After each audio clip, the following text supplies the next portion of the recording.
Buenas tardes a todos y a todas, a los presentes, adictos a nuestra sesión. Gracias por haber venido hoy con el calor que hace en la calle. Se os agradece muchísimo el que estéis aquí.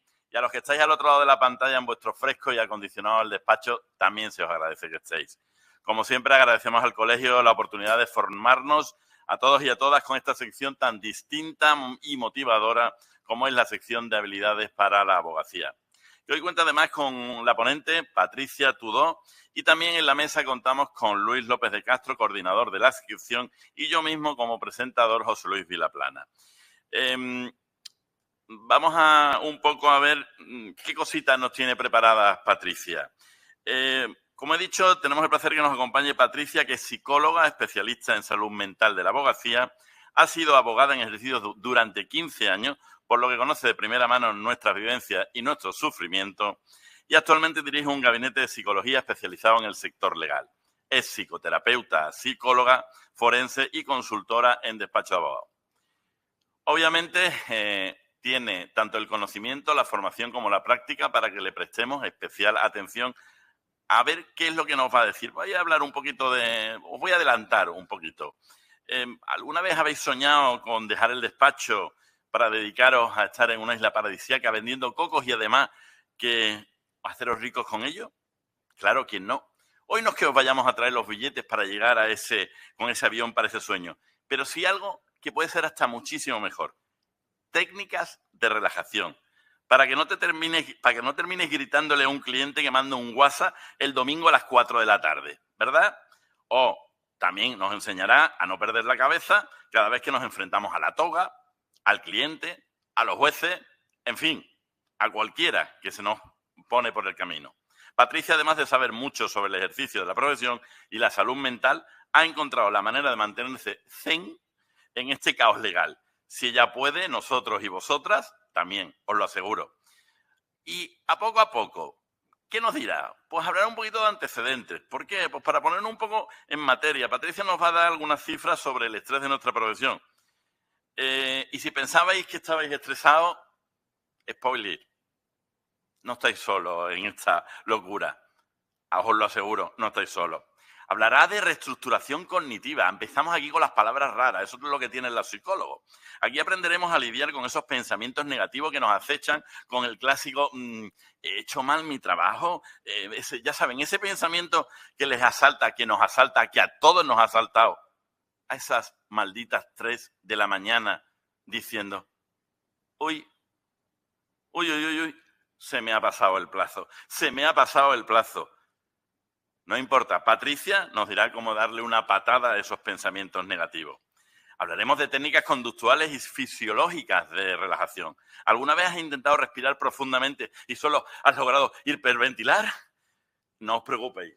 Patricia nos enseñará la manera correcta, además de otros trucos, para no romper ni el móvil ni el bolígrafo.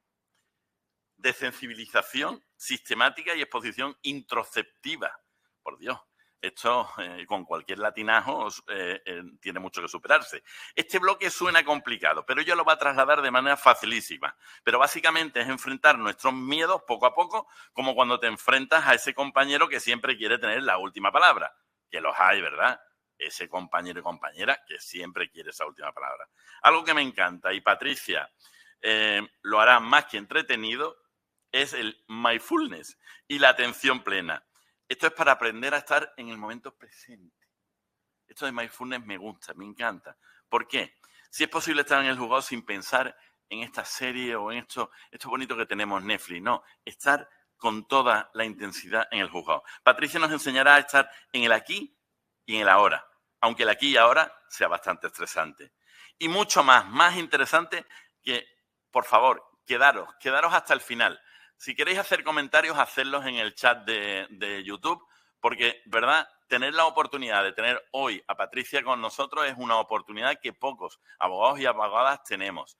Es entretenida, te forma, lo hace fácil, te ayuda y, bueno, ¿qué más podemos decir? Patricia, es tu turno. Ánimo.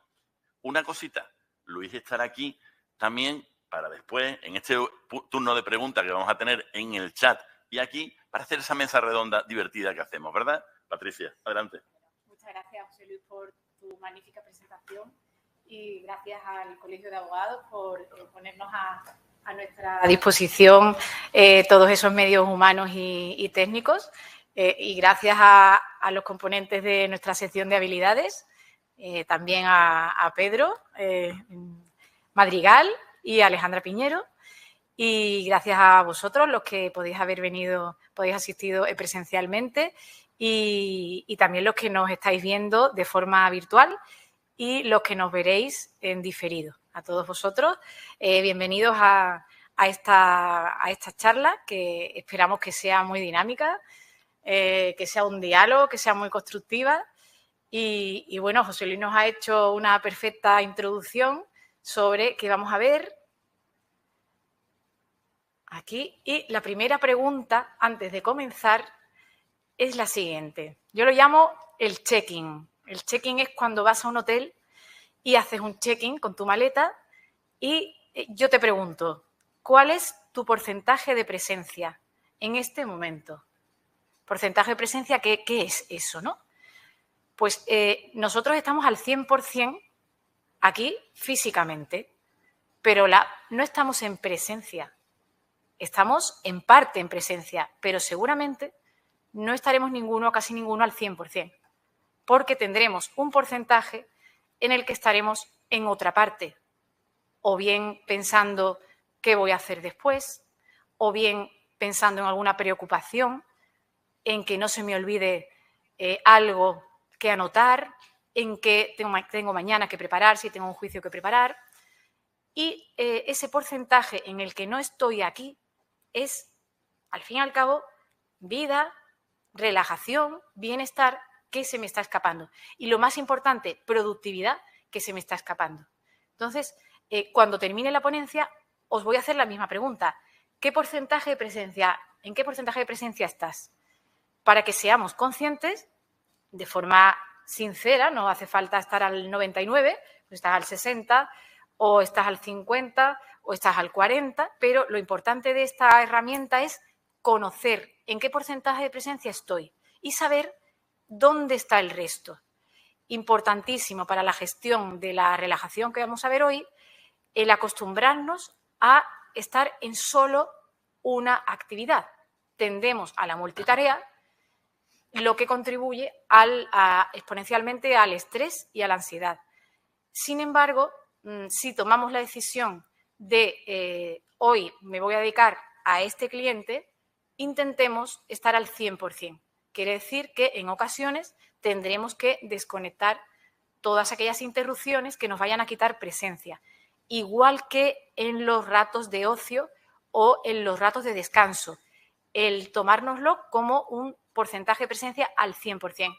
Si he decidido estar el domingo con mi familia, estar al 100% con mi familia, porque tendemos a no desconectar. Hay muchos compañeros que a mí me dicen en consulta que no descansan nunca, ni los sábados ni los domingos, que a lo mejor te dicen, no, yo sí descanso, lo que pasa es que solo trabajo un par de horas el domingo, pero sí descanso. Pero realmente no es desconexión, el descanso es desconexión total. Si no, no terminas de desconectar del todo. Entonces, incluso ahí, si el domingo os habéis propuesto descansar, que sea en porcentaje de presencia 100. Así que esta sería una primera herramienta. Y antes de comenzar a daros la palabra y a pensar qué situaciones estresantes o ansiosas pasamos en la profesión, pues os describo un poco la estructura de la ponencia que nos había adelantado José Luis, que se trata de, primero, unos antecedentes en el que vamos a ver las cifras del estrés, ansiedad y burnout en la abogacía. Burnout se refiere al síndrome del trabajador quemado, que es aquel que tiene un estrés cronificado y ya tiene otros síntomas de despersonalización, se siente no realizado, empieza a plantearse si se quiere dedicar a esto, tiene una fase de agotamiento total. Ese sería el burnout. Esta relajación que vamos a hacer hoy la hemos contemplado desde 3 puntos de vista. En un primer lugar, a través de nuestros pensamientos, hacer una reestructuración cognitiva, porque la mayoría de las veces cuando sentimos estrés o cuadros ansiosos vienen provocados por un pensamiento previo, aunque no seamos muchas veces conscientes. probablemente de unas creencias que tengo más o menos disfuncionales, y ellas me van a hacer que mi máquina de generador de estrés se active, ¿no?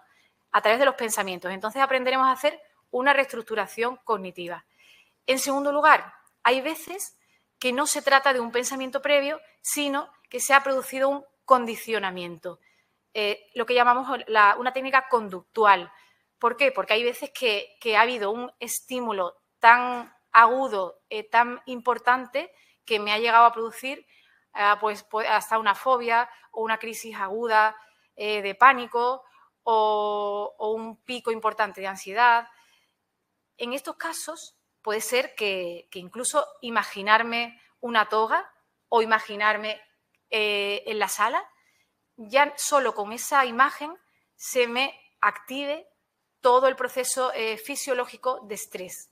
Para estos casos, que son más inmediatos y un poquito más complejos, los psicólogos hacemos técnicas conductuales para conseguir un contracondicionamiento, para desligar la sensación del estresor. Y vamos a aprender un par de ellas. Y, en último lugar, las técnicas puramente fisiológicas, que serían la respiración y la relajación. Vamos a hacer varios tipos de relajación y de respiración que se van a combinar además con las otras dos anteriores. Aunque parezca muy sencillo, vais a ver cómo, sabiendo respirar bien, vamos a tener muchísimo ganado en este control del estrés y de la ansiedad. Bueno, y aquí tenemos una serie de cifras sobre este estudio de la Asociación Internacional de la Abogacía sobre el año 21, en el que dice que el 57% de los letrados experimentaron fatiga, sueño interrumpido el 57%, ansiedad el 56%, alteración emocional el 44%, pensamientos deprimentes el 41%, un impacto negativo sobre su salud el 31% y problemas en su vida familiar el 28%. Después ya en mucho menor escala, pensamientos suicidas un 6% y autolesiones un 2%. Solo el 10% de los letrados no experimentaron ninguno de estos síntomas de salud mental. Y dice aquí, el abogado medio ha experimentado 3 de estos 9 problemas durante ese año de media. Por lo tanto, podemos ver que realmente es necesario tener a nuestra disposición estas técnicas, tanto cognitivas como conductuales, como fisiológicas de relajación. Y bueno, antes de dar paso a mis compañeros, os quería traer esta diapositiva de un estudio fantástico que ha hecho Economist & Juris sobre la percepción de la abogacía en la sociedad. A mí me encanta este estudio porque por lo, digamos, injusto del mismo, ¿no? No se corresponde con la realidad. Entonces, según la sociedad, pues los abogados, lo que a mí me interesa sobre todo es la parte de fríos y sin sentimientos, que sería un 17%, piensa que los abogados son fríos y sin sentimientos, lo cual os tengo que decir que yo, que veo a tantos abogados todos los días, es justo lo contrario. O sea, yo me sorprendí cuando empecé a ejercer la psicología porque se tiene una versión totalmente diferente de la realidad. Entonces, yo os puedo decir que sois extremadamente, no empáticos, extremadamente empáticos, muy perfeccionistas, extremadamente preocupados por vuestros clientes, hasta el punto de que vuestra salud se resiente por ello. Podríais vivir muchísimo más cómodos si no os preocupáis tanto por ellos, pero os cuesta, ¿no? Os cuesta no llevaros la mochila de los problemas y de las historias de vuestros clientes. Por lo tanto, fijaos si varía mucho la historia. Un 11% os considera soberbios y altivos. Para nada, no sé si habrá alguno o si a mi consulta vienen los humildes, pero yo no me he encontrado todavía casi o ninguno así de esa forma, sino todo lo contrario, buenos compañeros, en general, personas muy preocupadas por los problemas suyos y de los demás, y ya, pues en el resto, inteligentes, por supuesto, sector antiguo, no perciben, y alto estatus, bueno, pues ahí ya no voy a entrar yo. Bueno, antes de explicaros cómo funciona el estrés, me gustaría preguntaros a José Luis y a Luis si pudierais describirnos alguna situación en vuestro ejercicio, bien que os haya pasado a vosotros o a alguna persona o algún compañero que conozcáis que haya sido una situación estresante o que os haya producido estrés o ansiedad o una situación desagradable. Venga, Luis, cuéntanos alguna. Buenas tardes a los dos, gracias. Bueno, yo te estaba escuchando con mucha atención y a José Luis cuando te ha presentado y a la pregunta que haces, yo tengo un problema y es que normalmente las situaciones de ansiedad concretas no son las que siento. O sea, no hay un momento trabajando o en el juzgado me haya pasado o dando una charla que me pase, pero sí me he sentido en otros momentos con mucha ansiedad y con muchos pensamientos negativos. O sea, con las ganas de salir corriendo, ¿no? Me ha pasado haciendo deporte, de estar en el gimnasio tranquilamente cuando más relajado estás y sentir que me quiero ir, que tengo necesidad de irme, que ya no puedo hacer el deporte como lo había hecho el día anterior o la semana anterior, que me siento más cansado, que me empieza a agobiar, empiezo a sentir un estrés que no controlo y empiezan los pensamientos negativos porque, claro, la ansiedad en la que yo he vivido, ¿no? Y la que he aprendido a controlar poco a poco es la que me hace pensar cosas negativas, o sea, cosas que me va a pasar algo físico, ¿no? Que te puede pasar algo, te puede dar un infarto, te vas a marear, te vas a desmayar, te va a subir la tensión, no sé, situaciones que la cabeza estás haciendo algo que no es trabajo, porque normalmente cuando trabajo no me ha pasado, o sea, la realidad es que cuando estás enfrascado en el día a día no es cuando te pasa, sino cuando a lo mejor estás más tranquilo haciendo algo que te guste, ¿no? Y eso es lo que me gustaría que me ayudases, ¿no? Porque al final es esa ansiedad. ¿Cómo se manifiesta la ansiedad? Porque no siempre se manifiesta de la misma manera. Y cómo peleo contra esos pensamientos negativos que los ha dicho José Luis, ¿no? Que te entran aquí por la cabeza y dices, quiero salir de ellos, ¿no? O sea, ¿cómo me enfrento a ellos? Esa es la situación con la que me gustaría que me ayudase. Vale, sí, pues efectivamente, una de las mayores causantes de la ansiedad y el estrés son los pensamientos. ¿Qué nos decimos a nosotros que pone en marcha la máquina física del estrés? Y sobre lo que has dicho de, bueno, es que yo tengo mucho trabajo y es cuando estoy más relajado, cuando realmente salta la ansiedad, puedo tener un pico de ansiedad, etcétera. Ahora, vais a entender el por qué pasa eso cuando os explique la curva del estrés. Os vais a entender cómo hay 3 fases y es en la fase en la que ya ha pasado la situación estresante, como ya el cuerpo ha dejado de segregar esas hormonas que lo hace queriendo para protegerme, por ejemplo, de dolores, etcétera, y que pueda hacer frente a esa situación estresante, como ya no son necesarias, el cuerpo deja de producir esas hormonas y entonces a mí me pueden surgir pues, los dolores, cierta crisis de ansiedad, etcétera. ¿Vale? O sea que totalmente justificado. Entonces, ¿qué nos cuenta? ¿Y el estrés puede permanecer en el tiempo? Porque para mí una situación tremendamente estresante es cuando voy a otro partido judicial, tengo que celebrar temprano alguna hora. Primero, empieza mi estrés si tengo que quedarme en algún sitio, cogiendo un sitio que esté cerca para llegar andando. No puedo depender nunca del servicio público, porque tengo que llegar andando. Luego, la noche la paso fatal y soy capaz de ponerme hasta 3 alarmas distintas y algunas fuera de la gama porque estoy pensando que aún así me voy a dormir. Ese pensamiento negativo de no despertarme y no llegar a sala, o sea, es desde que estoy llegando hasta que estoy en la puerta de la sala con la toga, es horroroso. Es una situación que evidentemente no la trasladas al cliente, te la quedas para ti, tal y cual, pero ¿se puede luchar contra eso? Sí, estás haciendo una ansiedad anticipatoria, estás anticipando algo que todavía no ha pasado, que es que te quedes dormido. Y nunca te ha pasado. Entonces estás anticipando un acontecimiento, una amenaza, ¿no? O sea, amenaza.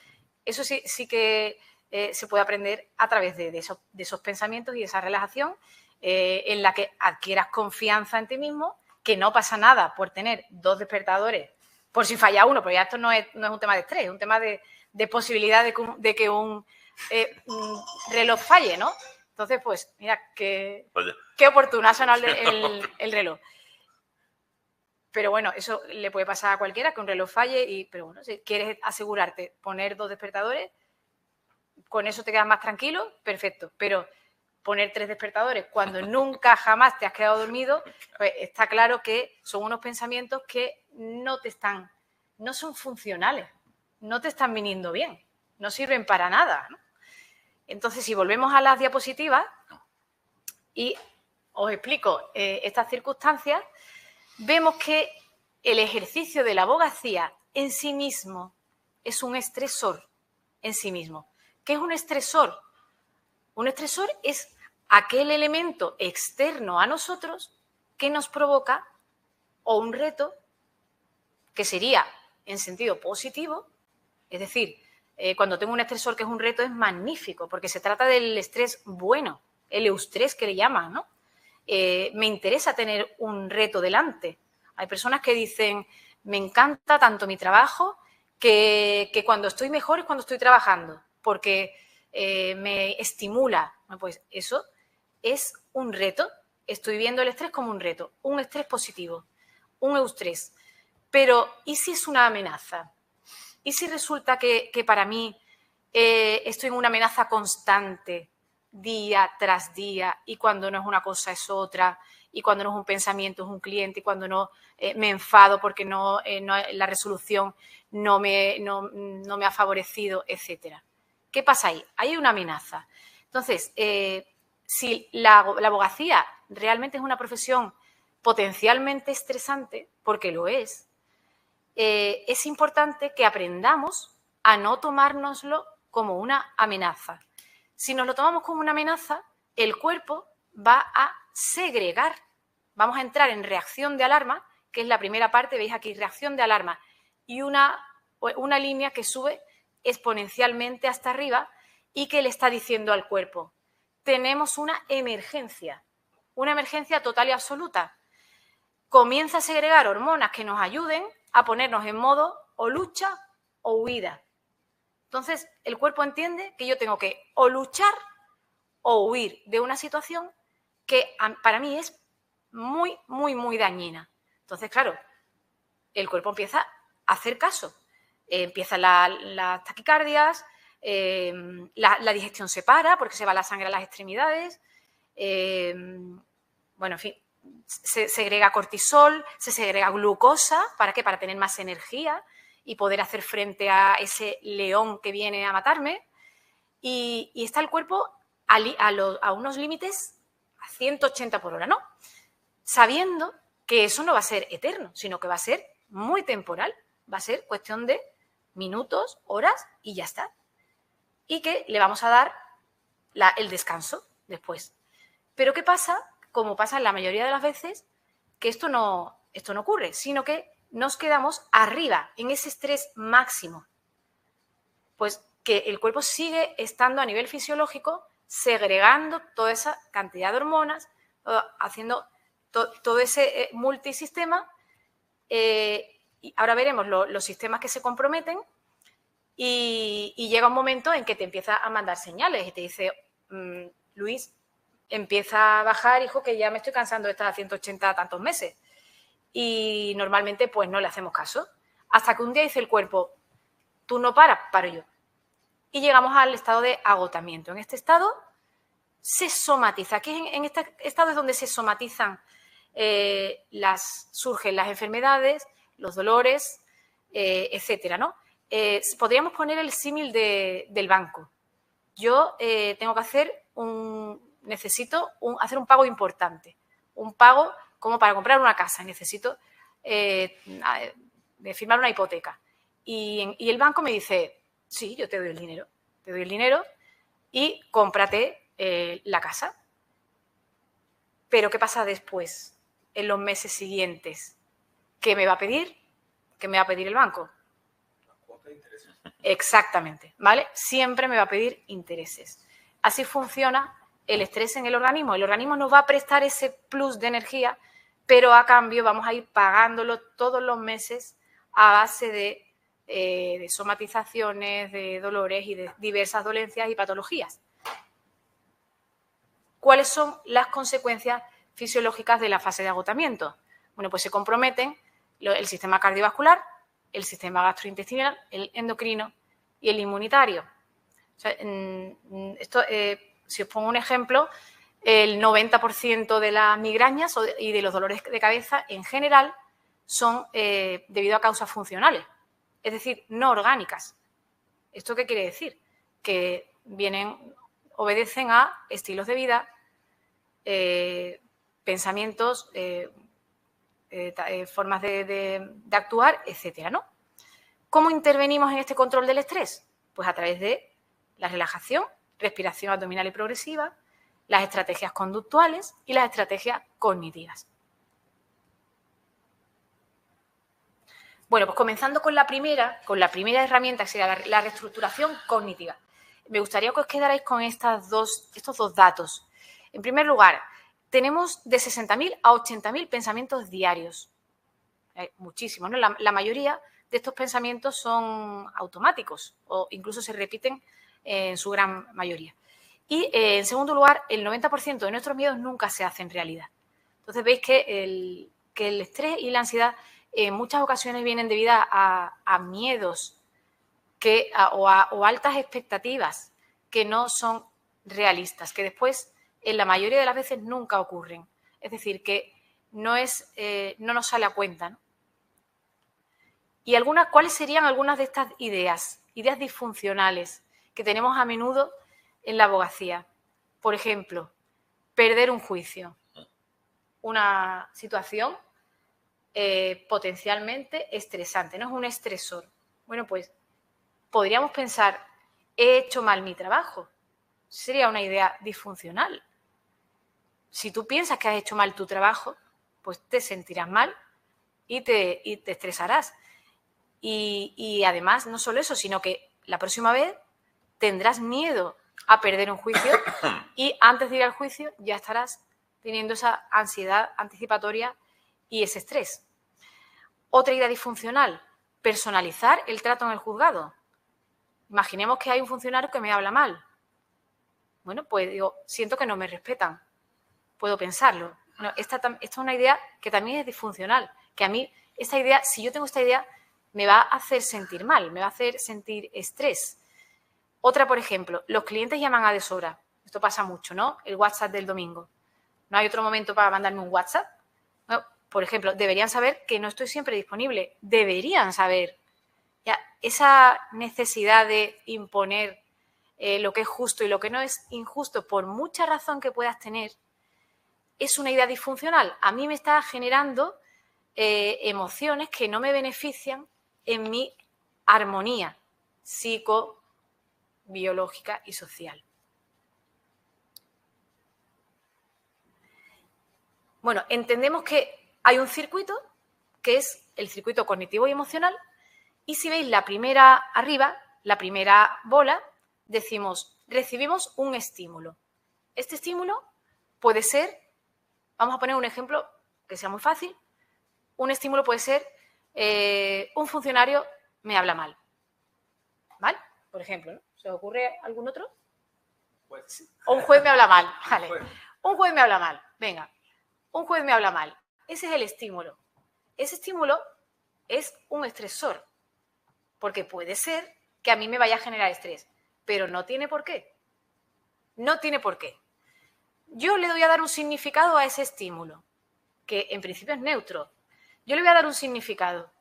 Por ejemplo, yo puedo pensar que no me cae bien, o sea, no le caigo bien a él, que le voy a perder el juicio, que no me va a salir bien, que cualquier cosa, ¿no? ¿Qué pensaríais vosotros cuando un juez os habla mal? Está aburrido ese día. Eso es un significado. Que no tiene ganas de trabajar. Que no tiene ganas de trabajar, vale. Que no tiene ganas de trabajar. Ese significado, sea, si yo pienso, yo no le caigo bien, yo creo que este juez a mí no me va a salir bien. Y tú piensas que no, que es que simplemente que tiene un mal día y que está aburrido. Vale. En mi caso, me va a producir una emoción diferente, completamente diferente, a la que le va a producir a José Luis.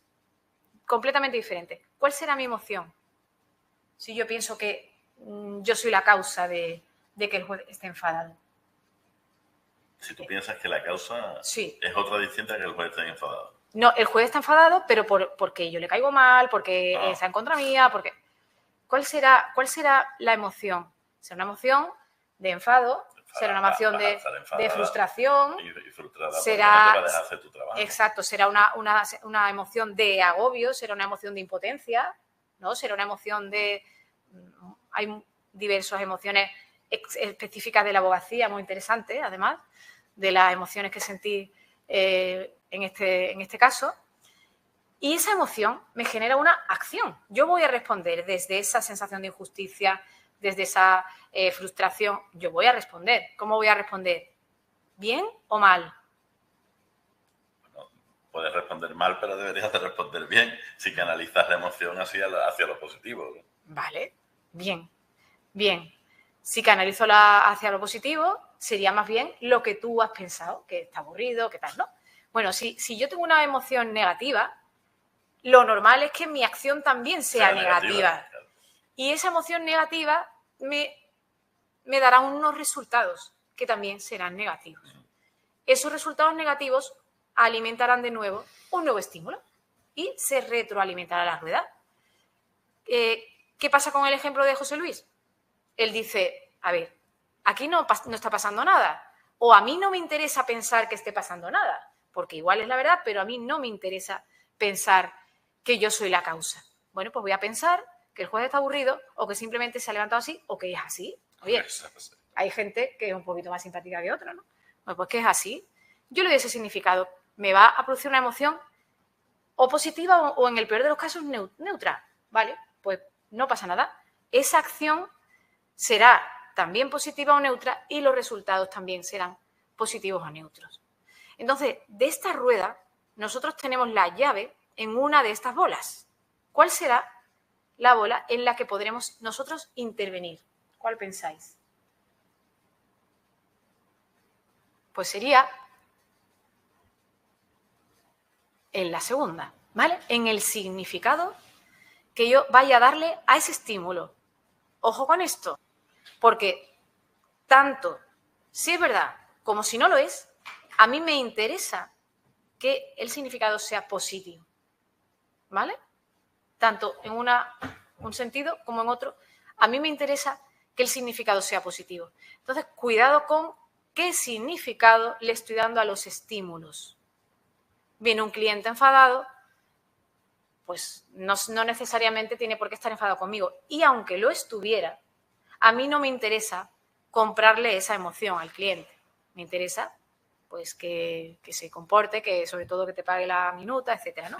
Pues hay que estar, sobre todo, orientado a eso y no a generar emociones negativas que no nos van a conducir a nada. Bueno, además de estos pensamientos que tengo que hacer y hacer una reestructuración cognitiva, reestructurar quiere decir cambiar unas ideas disfuncionales por otras funcionales. Para eso es bueno, nosotros en psicología hacemos muchos registros. Pues si yo sé que me estoy sintiendo mal, estresado por mis pensamientos, sería muy interesante que hicieras un registro, que anotaras cuáles son esos pensamientos. Y cuando los llevas al papel, te das cuenta de que muchos de ellos se pueden sustituir por otros más positivos, más funcionales, y que con eso tu cuerpo empieza a reaccionar de forma diferente. Es muy sorprendente cómo cambiando el pensamiento cambias la reacción de tu cuerpo. Pero, sin embargo, también hay otros motivos y no solo los de tus propios pensamientos, sino que también ayuda la personalidad.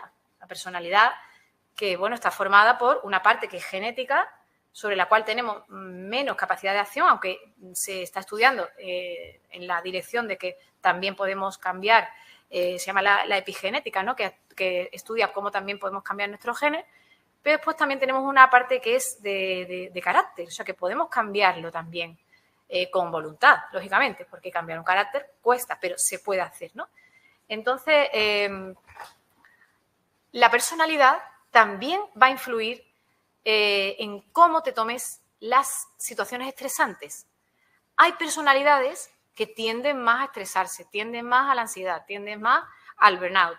Entonces, os he traído aquí los 4 tipos de personalidades, aunque hay muchísimos criterios para clasificar las personalidades, pero este es muy sencillo. Sería la personalidad tipo A, que es una personalidad ambiciosa, competitiva, práctica, impaciente, agresiva. Seguro que tenéis en la cabeza alguna persona que responda a este tipo de personalidad tipo A. Pero son tipo A abogados, o sea... No. No. Es personalidad tipo A, pero no tiene que coincidir, porque estoy pensando en algún abogado tipo A. Sí, son A de A. Que sí.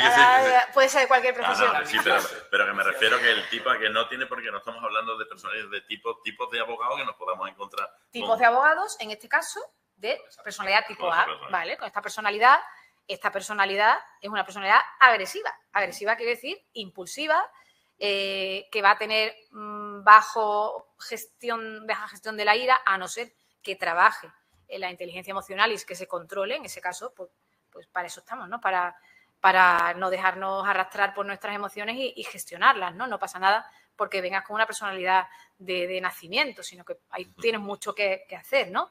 Pero, sin embargo, sí podemos ver que esta personalidad tiende a la agresividad, por lo tanto, le será más complicado el ejercicio anterior. Si un juez responde de forma más agresiva, pues te toca una A y te va a responder igual, ¿no? A no ser que hagas una importante reestructuración cognitiva.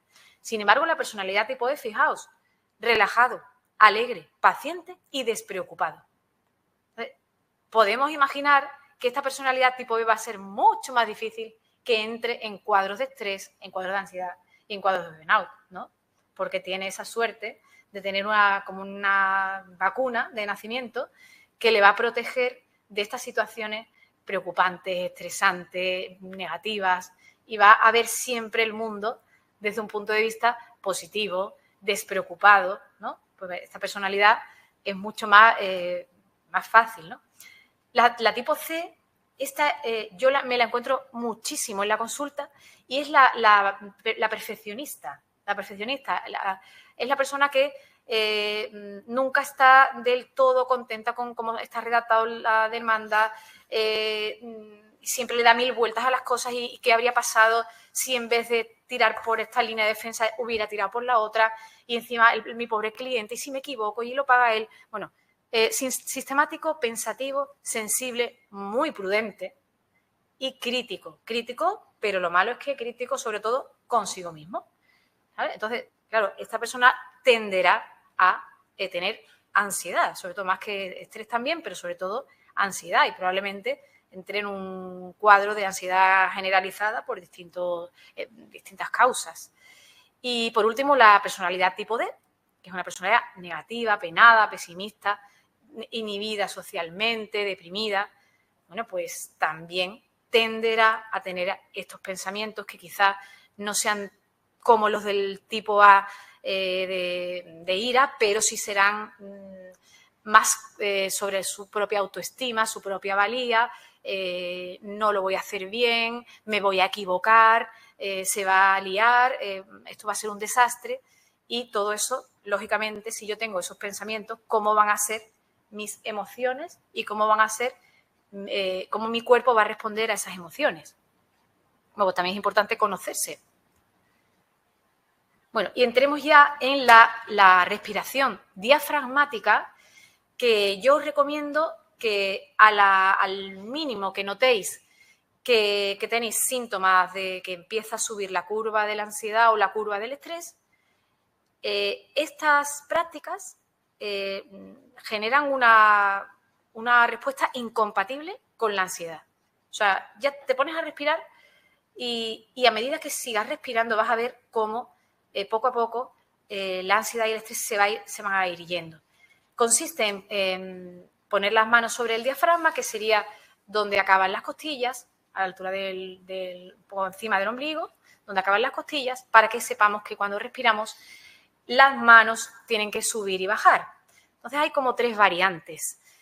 La primera variante sería coger aire y soltar aire en la misma proporción. Por ejemplo, puedo coger aire en 5 muy despacio y soltar en 5 muy despacio. Entonces yo voy a coger 5, voy a soltar 5, voy a coger 5, voy a soltar 5. Y si esta cadencia la repito, voy a ir notando cómo los pensamientos ansiosos van a desaparecer porque estoy generando una respuesta incompatible con la ansiedad. ¿Qué ayuda también? Ayuda el tener alguna frase que lo llamamos autoinstrucciones, alguna frase que previamente hayas trabajado y que a ti te relaje especialmente, lo que llamaríamos como un mantra, ¿no? Dicho así de forma coloquial, pues como un mantra, no sé, por ejemplo, uno muy fácil, ¿no? Todo va a salir bien. Imaginemos que ese es mi mantra, todo va a salir bien. Pues si yo me concentro en mi mantra, todo va a salir bien y empiezo a ejercitar la respiración diafragmática, con esa autoinstrucción voy a ganar mucho más en respiración. Estoy ayudando a no focalizarme en pensamientos que puedan ser estresantes para mí. Otra variante de la respiración diafragmática sería coger el aire y aguantar el aire unos segundos antes de expulsarlo. O sea, sería tomar 5 segundos, aguantar 3 segundos y expulsar 5 segundos. Muy despacio y voy a notar una relajación en la parte del estómago porque estoy manteniendo ahí el aire y vas a ver cómo cuando lo sueltas pues va a ser muy relajante. Y después la última, que es un poco más compleja, que tiene un poco que ver con lo que vamos a ver al final, que es la cultura oriental y el mindfulness, que ellos piensan que nosotros los occidentales, cuando nos da ansiedad, tendemos a respirar, a coger, ¿no? Y ellos dicen lo contrario, que la ansiedad es soltar, soltar, soltar. Y es una idea que viene de allí, ¿no?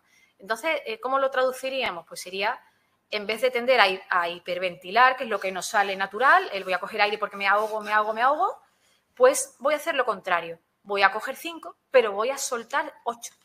Y voy a coger 5, pero voy a soltar 9. Y voy a coger 4 y voy a soltar 10.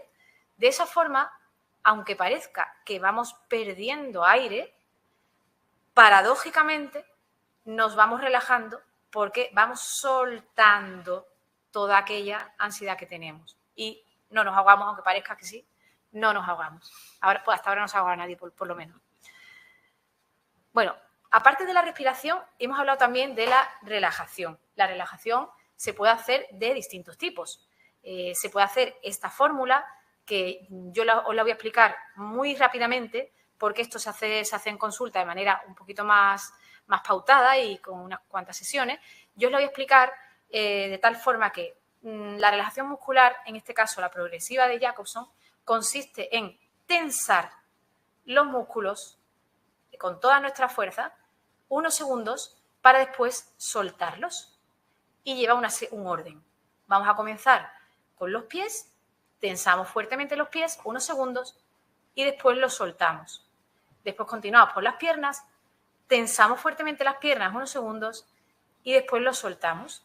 Después vamos con la parte de las manos y los brazos, tensamos fuertemente las manos, soltamos, hacemos los brazos, tensamos y soltamos y después vamos con el torso y la espalda. Por último, hacemos la cara y el cuello. Notáis que cuando tensáis mucho la cara y la soltáis, notáis la relajación. Y además de que notáis la relajación, hay otro tema ahí muy interesante, que es que comprendéis lo que es el estado de relajación y el estado de ansiedad. Hay personas que llevan tanto tiempo con tensión que si le dices relaja el músculo, no sabe, porque no ha percibido la sensación o se le ha olvidado la sensación de tener el músculo en distensión.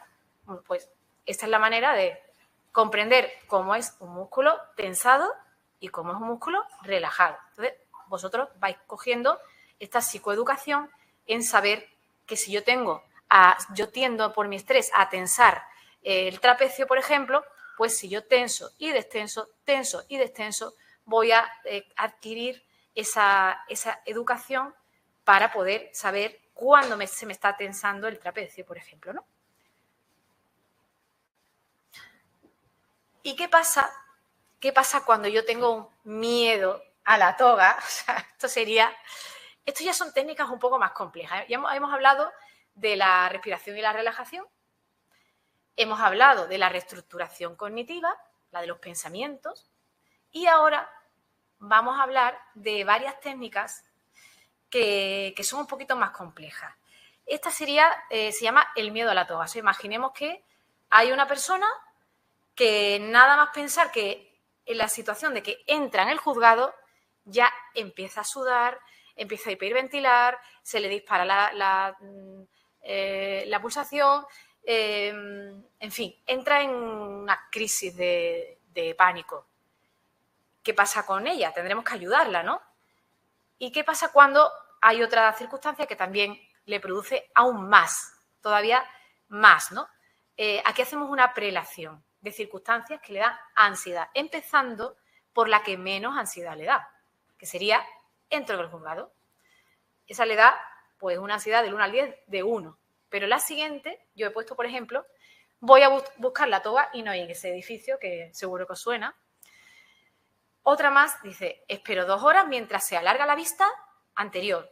Y yo ya estoy, en fin, entrando en una fase de estrés interesante. Pero hay otra más estresante todavía, que sería que ahora llego al juzgado y ¿qué pasa, José Luis? Te vas a sentar justo al lado contrario de lo que en ese sitio se sientan. Al revés, cambia demandante y demandado. Justo en ese juzgado. Solo lo hacen en ese juzgado, pero ahí lo hacen. Y tú llegas, te sientas donde tú te sentarías normalmente. Y te llaman la atención. Y te dice, y delante de tu cliente. Y tu cliente piensa, madre mía, vaya buscar, no se sabe ni sentar. Bueno, y ya claro, esa ansiedad va subiendo. Pero hay otras circunstancias más estresantes, ¿eh? Por ejemplo, el testigo que en el despacho lo ha hecho genial, ha sido convincente, y ahora en el juicio todo, no dice nada, todo al revés, no me acuerdo, no, eso no es así. Pero usted, sí, pero usted estaba bien, estupendamente.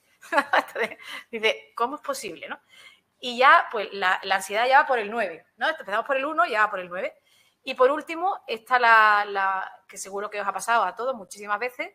El juez, antes de que comiencen mis conclusiones, me dice, vaya abreviando, ¿no? Señor letrado, vaya abreviando.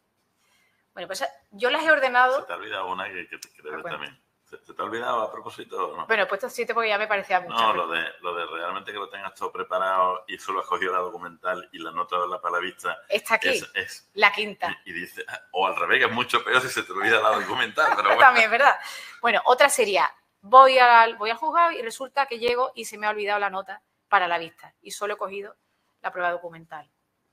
Bueno, están ordenadas según una persona que el primero le da poca ansiedad y vamos así subiendo hasta que el 7 le da una ansiedad descomunal, ¿no? Entonces aquí tenemos que hacer una desensibilización, porque pensemos en que es abogado o es abogada y tendrá que vivir de esto, ¿no? No podemos dejarlo que entre al juzgado y sienta una aversión tremenda, ¿no? Pues hacemos lo siguiente. Primero lo entrenamos en la relajación, lo que hemos hecho antes, respiración y relajación progresiva. Le inducimos a un estado en el que se siente muy bien, muy seguro, muy tranquilo.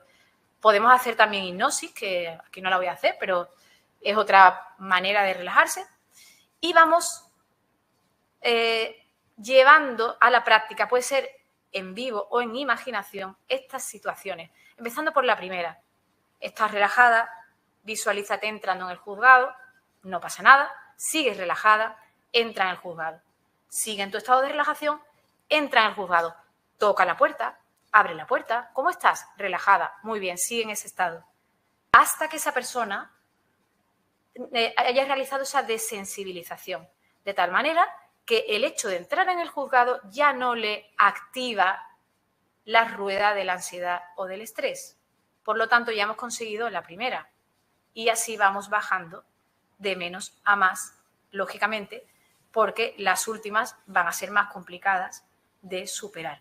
En esto consiste esta herramienta para, sobre todo, aquellas personas que tienen ya ese aprendizaje, ese condicionamiento de un objeto o una circunstancia o una situación a la emoción o a la activación fisiológica. Entonces hay que hacer el contrario, ¿no?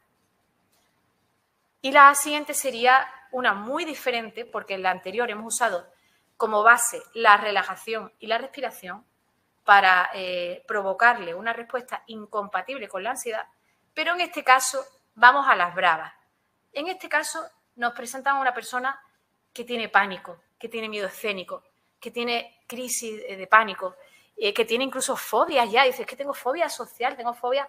Había una chica que decía, tengo fobia a los compañeros, no quiero ni llamarlos por teléfono, a ninguno, y tengo que negociar con ellos. Pues mira, y al final digo, mira, no negocio, pero no puedo llamar a nadie. Y, hombre, lógicamente así no puedes vivir, ¿no? No puedes trabajar así.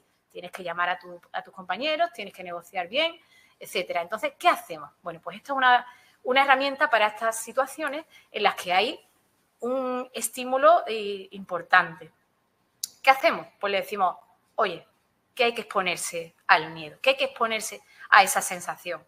Entonces, lo que le decimos a la persona es, tú ese pensamiento que te está haciendo que tengas tanto miedo a llamar por teléfono a tu compañero, no lo evites, porque cuando algo nos da mucho miedo, lo que hacemos es evitarlo, dejar de llamar por teléfono.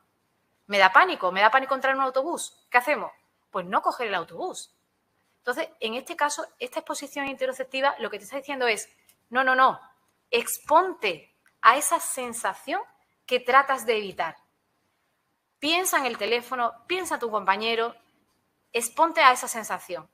Y una vez que tienes esa sensación encima, no apartes ese pensamiento de la cabeza, permanece en él, míralo y siente el miedo. ¿Qué hace la curva de ansiedad? Se dispara. Y la persona tiende a evitarla. Y ahí nosotros estamos, el terapeuta, no, quédate ahí. Siente la ansiedad. La ansiedad, cuando te enfrentas a ella, llega un momento en que empieza a bajar. Cuando empieza a bajar, empiezas a desactivar ese condicionamiento. Termina bajando esa ansiedad. Esto, ¿cuándo se entiende que se ha cumplido? Esto no pasa por que se haga una vez, ni 2 veces. Esto la persona lo tiene que hacer en su casa por lo menos 3 o 4 veces a la semana con unas instrucciones concretas, claras. ¿Y cuándo podemos considerar que ha tenido éxito y que de verdad se le ha quitado ese miedo reverencial a llamar por teléfono a un compañero? Pues cuando la diferencia entre la ansiedad inicial y la ansiedad final sea al menos de la mitad. Es decir, que al principio tendremos que hacer un registro sobre ¿en qué tengo yo la ansiedad ahora? Pues en 10. Estoy pensando que tengo que llamar a un compañero y tengo la ansiedad en 10. ¿Vale? Hacemos la técnica y cuando acaba, ¿en qué tienes la ansiedad? En 5. Vale, pues ya podemos decir que hemos superado este condicionamiento, este pánico, esta fobia, este miedo escénico o este miedo reverencial. ¿Vale? Esa sería la exposición interoceptiva. Bueno, y ya prácticamente para terminar, os voy a transmitir los principios del mindfulness, que es una terapia. Ya lo que os he explicado antes eran técnicas. Sin embargo, el mindfulness es algo más, es una terapia. Se está demostrando una gran efectividad, incluso se utiliza para los pacientes que tienen dolencias crónicas, cáncer terminal, con muy buenos resultados. Y es una filosofía oriental, además de una técnica de relajación, es una manera de ver la vida.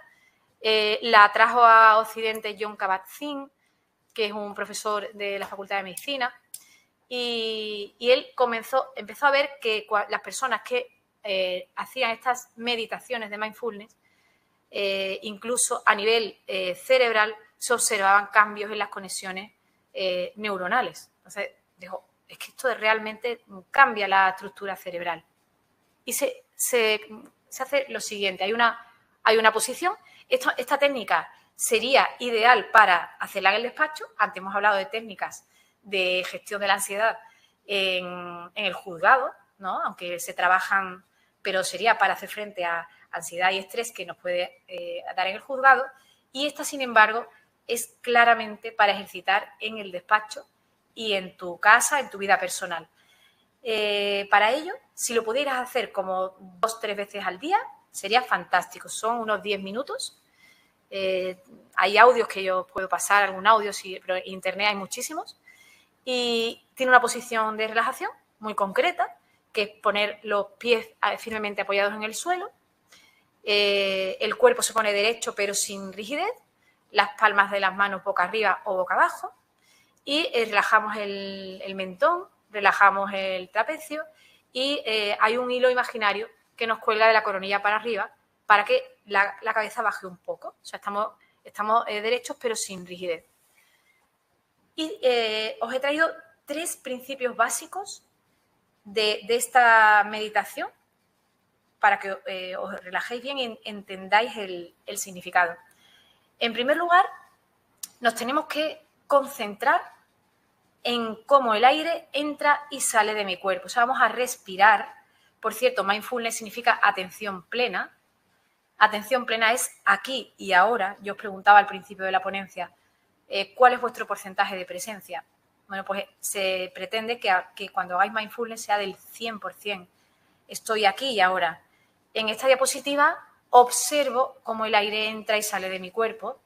Llevo la atención a las sensaciones físicas, pero observándolas, no juzgándolas. O sea, yo, por ejemplo, puedo tener un dolor en un pie y por nuestra cultura occidental nosotros tendemos a juzgar ese dolor, a concentrarme en el dolor del pie y darle una connotación negativa, darle una etiqueta negativa.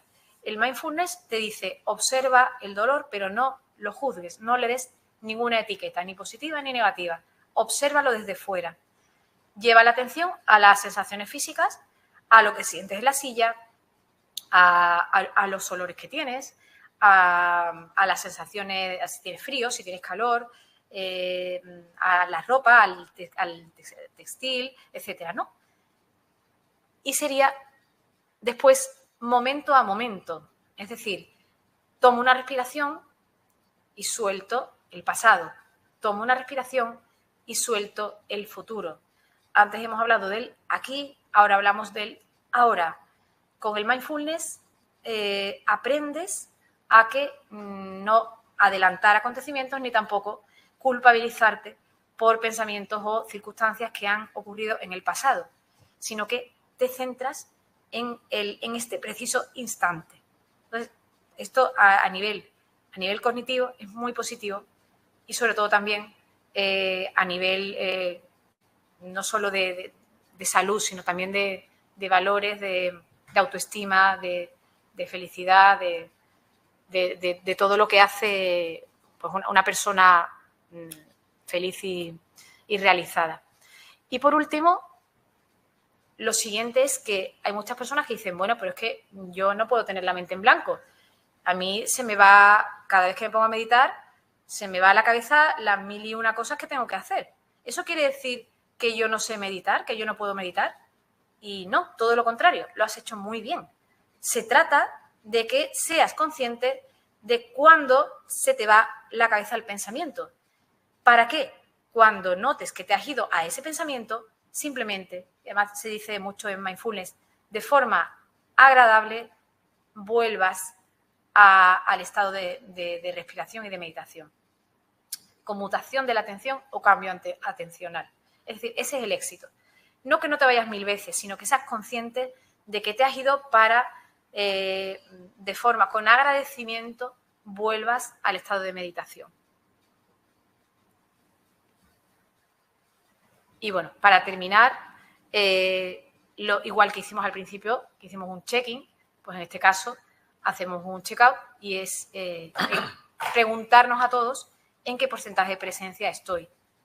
Si he subido, estupendo. Si he bajado, porque he bajado.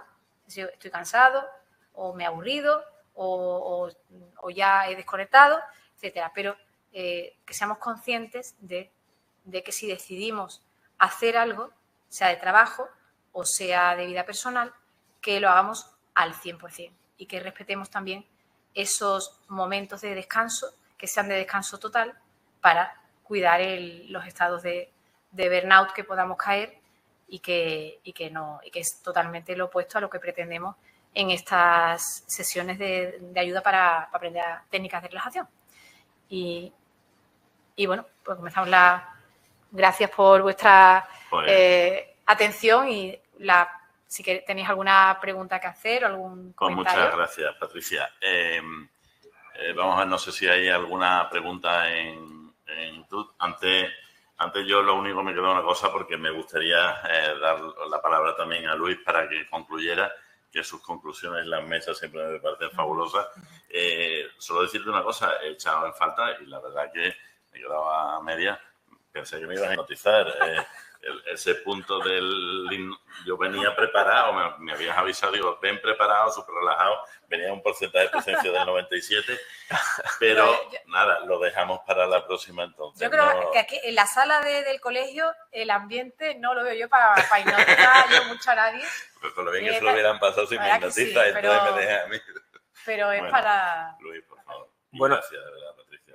Gracias. Bueno, yo darte la enhorabuena, como siempre, por la charla, porque creo que este tipo de charlas siempre suman mucho no solo a la abogacía, sino a todo el mundo en general. Y bueno, creo que voy a hacer un breve resumen cortito, intentando poner en orden todo lo que has dicho, siempre desde la ignorancia, ¿no? Pero intentando resumir un poco todo lo que tú has dicho. Y al final, yo creo que al final vivimos en la era de la inmediatez, ¿no? Yo creo que mi resumen de todo, cuando haces un resumen ahora rápido de todas las diapositivas que has visto y si te paras un poco a pensar, ¿no? Hacer ese pequeño parón, ¿no? A ver dónde estoy. El resumen es que vivimos muy rápido hoy en día, ¿no? Que todos, los abogados, los abogados, yo el otro día decía en otra charla que es una profesión más estresante por todo lo que conlleva, ¿no? Porque al final también te traen los problemas de los clientes a casa, te transmiten sensaciones que no son muy agradables, te transmiten sus problemas y, como tú has dicho al principio, aunque la estadística de Economía and Jury no lo manifieste, somos muy empáticos y nos ponemos siempre en el lugar de los clientes, ¿no? Pero mi resumen básico, muy, muy básico, es que al final tenemos que pararnos. Parar. Vivimos en la era... yo hay noches que mi hijo se ha acostado, me pongo a ver una serie y a los 20 minutos me doy cuenta que ni estoy viendo la serie, estoy con Instagram moviendo el dedo 40 veces a la vez, estoy pendiente de una cosa, de la otra, son las 12 de la noche y no me he tranquilizado todavía, no he terminado de decir, estoy tranquilo, estoy quieto, ¿no? Entonces yo creo que eso es lo que necesitamos, esos parones que tú has dicho, ¿no? Ya sea a través de la respiración, de la meditación, del mindfulness, pero lo que necesitamos es sentir que estamos tranquilos, que hemos parado y sentir dónde estamos, ¿no? Lo que tú has dicho, el porcentaje de presencia. Y eso creo que es súper importante, ya lo hagamos de una manera u otra. Y de esa manera, pues aprenderemos, yo me he apuntado aquí, pues a expulsar los pensamientos negativos, ¿no? Que muchas veces se apoderan de nosotros en situaciones que no queremos que se apoderen y conseguir echarlos, ¿no? Porque yo creo que si somos conscientes de dónde estamos y conscientes de lo que somos y cómo nos sentimos, pues seguramente los pensamientos se irán. Si habéis visto la película de Freddy Krueger, al final, ¿qué es lo que pasa? Pues que mete a Freddy, lo saca de su sueño y lo trae a la realidad, que es cuando lo vence, ¿no? Que al final, pues lo que tenemos que hacer es eso, es atraer los pensamientos negativos, que es el resumen de lo que tú has dicho, y echarlos, ¿no? Y yo creo que eso, a través de la respiración, la relajación y el mindfulness, se va a conseguir seguro, porque al final lo que conseguimos es sentir que estamos tranquilos y separarnos de esa rapidez e inmediatez y que todo lo queremos muy rápido, ¿no? Con lo cual, yo creo que todo lo que has contado necesita de mucho más tiempo, como sabemos, y animo a que la llaméis, los que tengáis todas estas sensaciones, para que os ayude. Y nada, pues enhorabuena, y creo que ha sido una charla que habrá que verla muchas veces para pararnos y que nos ayude a pensar que hay que pararse y aprender a relajarse. Y nada, para concluir... ¿Alguna pregunta? Porque yo, en particular, cuando Luis ha dicho que Freddy Krueger salga, no sé por qué me han venido 2 o 3 clientes a la cabeza con la visión de... lo he visualizado un Freddy Krueger, ha sido rápidamente, ha pasado y tal. Si tenéis alguna pregunta, alguna... ¿No? No veo. Bueno, yo fíjate que te quería hacer una pregunta. Cuando hablas precisamente de ansiedad y lo de...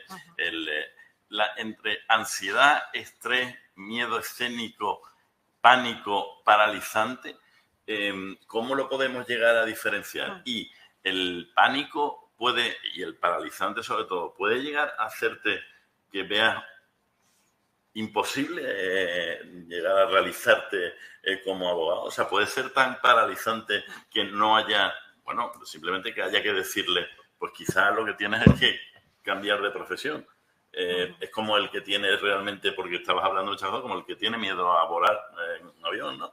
Entonces, ¿puede llegar a ser tan paralizante ese pánico?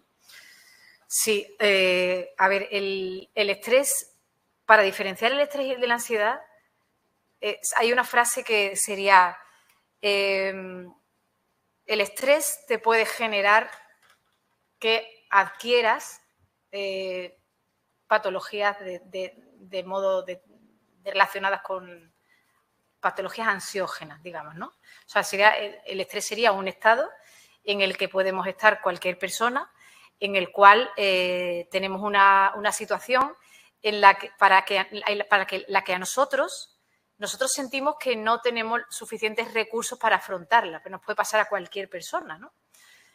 Y ese gap, esa diferencia entre el reto que tengo delante y mi capacidad subjetiva para lograrlo, esa diferencia va a ser el estrés. ¿Qué pasa cuando yo este estrés lo gestiono mal? Que empiezan a surgir pues, comportamientos o patologías ansiógenas, ¿vale? Esa sería la diferencia. Entonces, aquí pues en la ansiedad tenemos la ansiedad generalizada, tenemos pues, fobias específicas, el pánico agudo, ¿no? Es que me dice, o personas que tienen fobias por ejemplo, la fobia a volar sí se puede trabajar y se puede vencer, igual que si tienes un miedo reverencial o una fobia al juzgado o una fobia social, claro que sí. O sea, yo tengo pacientes que tienen fobia social y son abogados, lo pasan canutas, pero ahí están, ¿no? Vale, pero se puede trabajar, es decir, que incluso a niveles altos pues se pueden conseguir grandes mejoras, ¿no? No es necesario dejar la profesión porque pues hayas tenido, puede ser que hayas tenido una mala experiencia y que hayas desarrollado un estrés postraumático, o sea, que hayas tenido una mala experiencia en un juicio, que te hayas visto que has hecho el ridículo, que se te haya quedado grabado y que a partir de ahí, esto es, vamos, que un caso real, ¿no? Y que a partir de ahí pues ya se te haya quedado un estrés postraumático.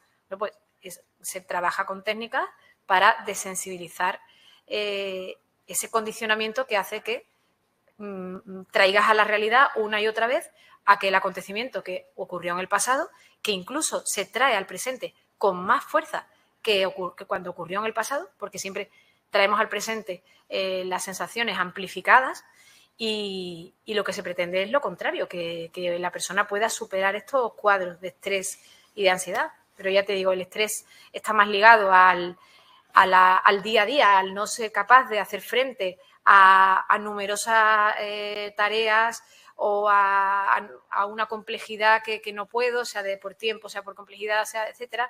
Y la ansiedad ya es un cuadro más complejo, es un cuadro que entran otros componentes, que entran componentes también más ligados a pensamientos más disfuncionales, a creencias, a miedos, es decir, estamos hablando de dos cosas diferentes. Y en tercer lugar, el burnout, que es el síndrome del trabajador quemado, pues es una mezcla de los dos, pero en el terreno laboral. Es decir, el estrés y la ansiedad pueden darse tanto en el terreno laboral como en el terreno personal, pero si hablamos del burnout ya estamos en un terreno laboral y entran en juego normalmente pues jefes, no buenos jefes o jefes que te puedan hacer trabajar mucho, explotar, etcétera, y una serie de requisitos, no tienes por qué tener jefe, pero una serie de requisitos en los normalmente es por no desconectar. O sea, tengo un paciente que dice que hace 10 años que no paro ni un solo día, que no cojo vacaciones, que no me voy de fin de semana. Pues tiene un burnout increíble, ¿no? Pues lo primero que hay que hacer, aparte de ir sanando todo ese cuadro, también que aprenda a desconectar, como decía Luis, ¿no? El fin de semana no trabajar, en vacaciones no trabajar, ser escrupulosos y hacer una higiene del tiempo. Esta es mi jornada, cuando acabo la jornada no trabajar, a no ser que sea algo extraordinario, es decir, ser flexibles, ¿eh? No hace falta ser rígidos, pero es importante el no tener la sensación de que ahora, como tengo el móvil a mano, en cualquier momento pues puedo abrir el correo, puedo llamar a un compañero, puedo responder un WhatsApp. Entonces, de esa forma, no logro desconectar y empiezo a generar pensamientos de baja realización, de despersonalización, de agotamiento emocional, no quiero seguir en esto, etcétera, ¿no? O sea, que es importante el desconectar y tener una vida en la que puedas practicar deporte, practicar meditación, tener vida social, el apoyo social es importantísimo, tus amigos, tu familia, etcétera, y cultivar todas esas facetas de la vida, pues que son pues más importantes o al menos igual de importantes que la laboral. Hay una pregunta, ¿no? Sí, es buena pregunta, la hace el compañero Carlos Rueda. Dice, si me expongo a una situación de estrés real fuerte, como sufrir un atraco o hacer un puenting, o supongo que es una situación de estrés general, ¿no? Dice, mejoro mi tolerancia a un estrés más irreal, entrecomillado, que el de tener mucho trabajo o el estrés laboral. O sea, si me expongo a hacer un deporte de riesgo, ¿no? Sí, habitualmente te sobrecargas de adrenalina permanentemente y es un estrés realmente fuerte, entiendo lo que dice Carlos. Si eso te prepara, supongo, para algo más aguantar el día a día. El día a día. Bueno, estás poniendo en práctica, sí, no tiene por qué, pero sí es cierto que estás poniendo en práctica una serie de competencias, como puede ser el ponerte delante de la tolerancia a la frustración, la gestión de los conflictos, las situaciones aversivas. Y yo creo que una persona que está acostumbrada a lidiar con deportes de riesgo y que está trabajando el miedo, pues sí que cuando tenga el miedo en otras circunstancias que pueden ser laborales, creo que puede ser educativo y que pueda adquirir esas armas, aunque no parezca que tenga nada que ver una cosa con la otra, porque te puede dar estrés en el trabajo aunque practiques puenting, o te pueda dar ansiedad aunque te practiques puenting, pero sí es cierto que al entrenarte en esas competencias van a ser como de armadura ante ese estresor que te pueda aparecer. Otra cosa es que la armadura no sea suficiente, pero creo que puedes tener más defensa que otra persona que no se enfrente normalmente a miedos o a situaciones de riesgo. Bueno. Una no te preocupes, yo tengo otra ahí. Bueno, yo no estoy muy de acuerdo con Carlos, creo que es el compañero que dice. A mí me parece que es una situación de peligro que es la que plantea él, ¿no? También, que le puede causar una subida de adrenalina. No tiene absolutamente nada que ver con un juicio que vayamos a tener, por ejemplo, mañana, un juicio gordo, y enfrente tenemos a don Alfonso de Cosío, para descanse. Porque eso genera una ansiedad constante. O sea, la labor del abogado no se puede equiparar a otros momentos deportivos de peligro, porque está enfrente de un juez, de un contrario que está igual o mejor que tú, de tu propio cliente, de una situación escénica, ¿no? Y eso, creo que todo eso genera un estrés que no tiene nada que ver con otras situaciones de peligro o ponerte delante de un toro, sino que cada momento tiene su lugar y su combate, ¿no? Frente a ese estrés o ansiedad, ¿no? No sé qué opináis. Y bueno, está magnífica, Patricia. Muchas gracias, José Manuel.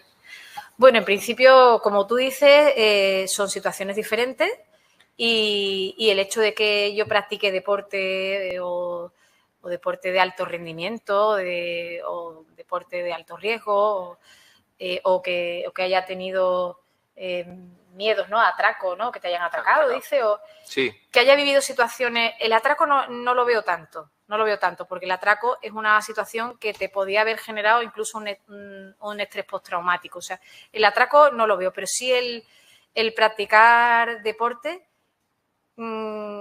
si bien directamente no tiene nada que ver con lo que puedas experimentar en un juicio, o sea que son dos cosas distintas, pero siempre se dice que los deportistas están como especialmente preparados para otros momentos de la vida que puedan ser estresantes. Entonces, yo creo que siempre el deporte te transmite unos valores positivos, incluso también para gestionar tu salud mental.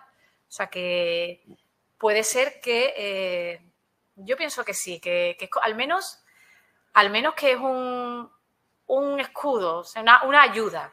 Otra cosa es que digas, mira, pues con Cosillo no me ha valido. Pero a lo mejor con otro sí me ha valido. Pero con este demasiado, no me ha valido lo de hacer puenting.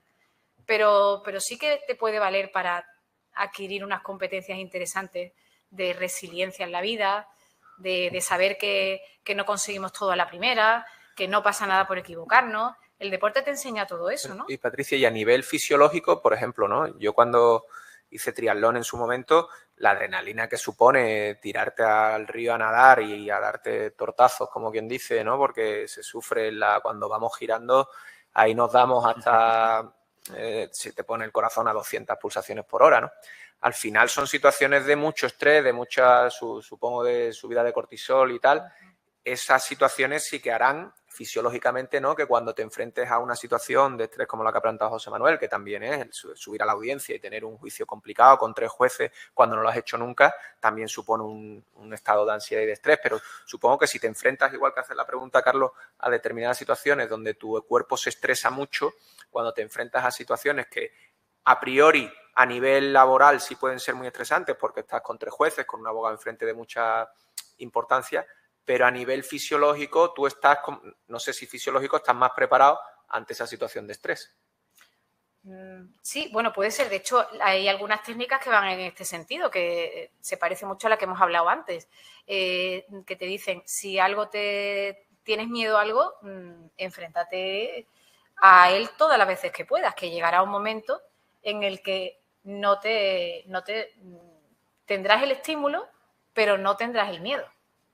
¿Vale? O sea, tendrás la sensación, pero para ti será neutral. A mí me pasó eso precisamente con el río. Cuando empecé a hacer triatlón, ahí, cuando los compañeros se tiraban al río a nadar, yo lo pasaba fatal porque me daba pánico tirarme. Pero cuando te digo pánico, es pánico real, de sufrir ansiedad. Yo recuerdo que a José María Merchán, mi entrenador y amigo personal, le decía, José María, no te separes porque no quiero que me dé ahí un ataque de ansiedad ni ahogarme, ¿no?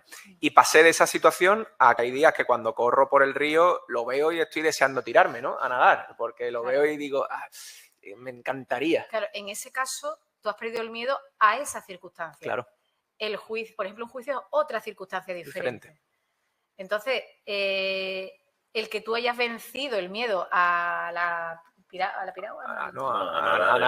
en el río, a nadar, has aprendido a perder miedo a nadar. Sí, está claro. Pero el juicio es otro miedo diferente. Entonces, no tiene por qué que lleves al juicio y que el hecho de que hayas aprendido a no tener miedo a nadar en el río haga que no tengas miedo a enfrentarte en un tribunal.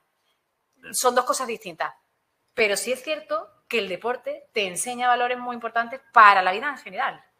Entonces sí que eso creo que es positivo. El deporte te enseña, el deporte, también la música, te enseña la paciencia, la constancia. El deporte te enseña además el compañerismo, te enseña a reponerte, te enseña la resiliencia, te enseña a gestionar los conflictos internos y externos. Y todos esos valores sí que son importantes a nivel cognitivo para generar los pensamientos adecuados para que te sirvan en el juicio. Eso sí, o sea, de forma indirecta sí te está ayudando, pero de forma directa en principio no, porque lo que estamos aprendiendo pues es para la circunstancia concreta, ¿no? Si yo estoy aprendiendo a perderle el miedo a un avión, pues a mí el psicólogo me va a poner un avión, no me va a poner un perro, porque yo tengo el miedo al avión, ¿no? Pues entonces yo tendré que aprender a gestionar el miedo al avión. Entonces, eso tiene que ser muy específico. Si yo quiero aprender a que se me quite el miedo a un juicio, tendré que trabajar sobre el juicio. en sus distintas variantes, ¿no? Depende de si lo que me da miedo es aquí hay para todos los gustos. O sea, hay personas que lo que les da miedo es hablar, hay personas que lo que les da miedo es escuchar, hay personas que lo que les da miedo es que no le dejen hablar, hay personas que lo que les da miedo es que el cliente pueda hablar, pensar mal de ellos, o que hay muchas cosas que pasan que el de enfrente sea mayor, que es algo que llama la atención. Si el de enfrente es mayor, tengo más estrés. Bueno, así somos las personas. El caso es que eso es lo que se trabaja, pero se trabaja en concreto el estímulo que es estresor para ti. Lo demás son valores que adquieres y que desde luego te van a ayudar muchísimo. Ya, por acabar un poco, si no hay más preguntas, precisamente estamos en la ponencia de técnicas de relajación y antes de juicio, y tú has hablado antes precisamente de la respiración, de las técnicas posturales, incluso de la frase un poco de ayuda, ¿no? Uh-huh. Pero también estamos hablando, yo soy de la idea de que ante un juicio, sea ante la audiencia, o sea, uno tiene que tener cierto nivel de estrés alto, tiene que estar activo. O sea, quiero decir que la técnica de relajación está muy bien, pero tú no puedes estar tan relajado que precisamente no te haga estar activo, con el estrés positivo, con el miedo que yo llamo también, es que el miedo es necesario, te hace estar alerta y un cierto nivel de estrés te hace estar alerta, porque nuestra profesión en un estrado precisamente lo que nos diferencia es estar alerta a cualquier circunstancia que pueda pasar, que del letrado o letrada contraria, del cliente, del testigo, del juez, y precisamente esa situación de estrés activo o de miedo activo, ¿cómo podemos conjugarlo con las técnicas de relajación? Que nos relajamos un poquito o tenemos ese porcentaje de presencia, digamos, porque bajo mi punto de vista es que es bueno entrar en una sala de vista, no te voy a decir con miedo, pero sí te voy a decir con cierta capacidad de un estrés activo, de estar a la que salte, ¿no? En mi opinión. Sí, diferenciamos el eustrés, que es el estrés bueno, que si es necesario, que es un estrés que nos estimula, que es un estrés que nos hace que tengamos la atención plena, la concentración, que nos responsabilicemos, lo que nos hace que pongamos 2 despertadores por la noche por si nos quedamos dormidos. Hasta ahí sí, eso es bueno. Siempre el estrés, el eustrés siempre. Ahora, el distrés no, el tener miedo no sería funcional, ni mucho ni poco. O sea, el que tengamos... Yo es que quiero tener un poco de miedo. No, es como decir, yo voy a hacer dieta, pero solo un poco. No hace falta tener miedo para estar atento, para tomarse en serio un juicio. No, lo que tenemos es que tener confianza en nosotros mismos y saber que estamos en donde estamos y que tenemos que estar al 100% en donde estamos, pero con confianza, con relajación, con positividad y que pase que sea lo que Dios quiera, pero no tener miedo. Bueno, pues si no hay nada más, vamos a concluir. Yo solo quiero decir que el martes 25 esta sección de habilidades seguramente se impartirá otra sesión sobre mutación de honorarios y cómo gestionar los mismos, y intentaremos que sea una charla atractiva. Muchas gracias, enhorabuena Patricia por la ponencia y espero que nos la apliquemos todos. Un saludo. Muchas gracias.